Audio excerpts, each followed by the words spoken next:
nature. And look, while brown snakes are often regarded as aggressive, that's not really true. They are highly defensive species, and generally you do get a lot of individuals that are very kind of fired up, will push back, will basically have to go when they're cornered and protect themselves. But this animal here, her personality is just really relaxed. And that's the thing we've got to remember about snakes, about any animal that we come across in our backyard or out in the bush, is that these animals all have individual personalities, and often within a species you have individual temperaments as well, or different temperaments. So brown snakes are actually really shy snake. The thing with this species is they've got very large eyes, excellent eyesight, they're fairly intelligent in comparison to something like a tiger or a red belly. Often in my industry, people refer to things as dumb as a black snake, so black snakes aren't always the most intelligent snakes.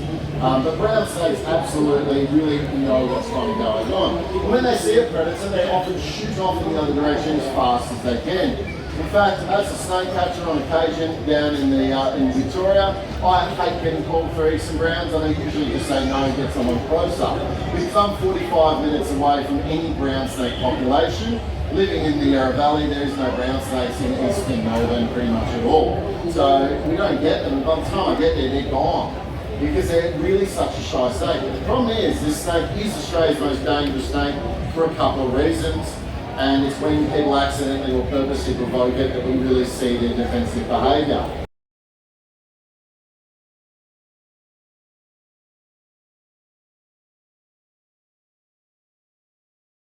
Today or tomorrow, to be honest. So I hopefully don't help him with that. I'd like to let them do it themselves. This is Nut Job. Let's see how Nut Job goes today. I've had Nut Job for 12 years or so. He's not a big eastern brown, but most southern eastern browns aren't very big. He's getting a bit old, not really big. So Nut Job here, when I first got him, was a bit crazy, jumping around the pit. And he's still got a very fiery personality, but he's nowhere near as bad as he used to be. So he's a pretty cool snake. This guy here is just about to shed his skin, so it's gone very dark in colour, but he'll actually go a little bit lighter once you shed it. There's a bit of a fluid layer between the old skin and the new skin, and that kind of hides some of the colour and patterns that snakes have, although this one doesn't have any patterns. The good thing and bad thing about brown snakes is they actually only have 2mm, roughly 2mm long fangs. Now what's the really bad downside of that? 2mm fangs, you're walking through the scrub like I am dressed today, and you're off the path and you're bush bashing a little bit to find your favourite little fishing spot through the, through some thorny bushes and stuff. You feel a smack on your leg and you look down, it's a bush, a little tiny puncture on your leg. Half an hour later or 10 minutes later you start getting headaches, dizziness, blurred vision, loss of balance, increased thirst, things like that. Very similar to heat stroke and dehydration. You've just been bitten by a brown snake, you may not have even known it. And that's the case sometimes. They do have such small fangs that they don't always, it doesn't always register, and the symptoms are neurotoxic, so you don't always think that you've been bitten by a snake because you don't feel a lot around the actual bite site. And just out of Melbourne, and you get copperheads, and you get live snakes, and that's it. So that's not too bad. If you don't like snakes, it's probably a good place to move, because copperheads are pretty chill. But if you live in a place where there's lots of red bellies, well, you're lucky. I don't have red bellies on my property, and I'm very, very envious of people that do.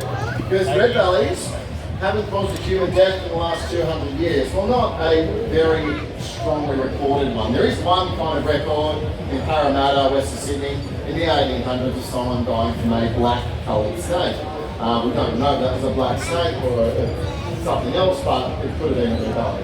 They can potentially cause a human death.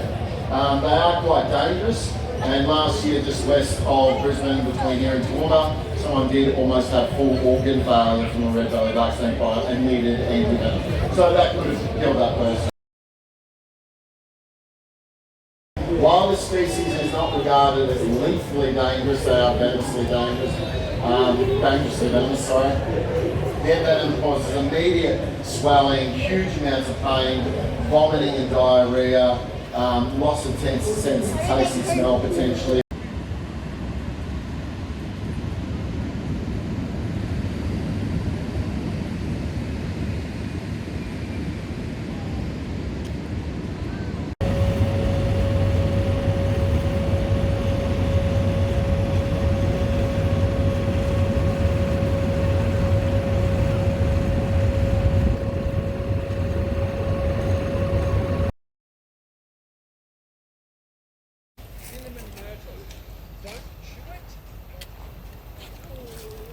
Flatbacks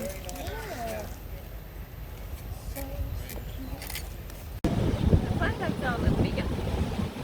These little loggers are very No way of telling the other thing. No, not at this stage. They're 30. So how many did you say there were? Did you want me to keep my on the ground? It should be right, but keep an eye.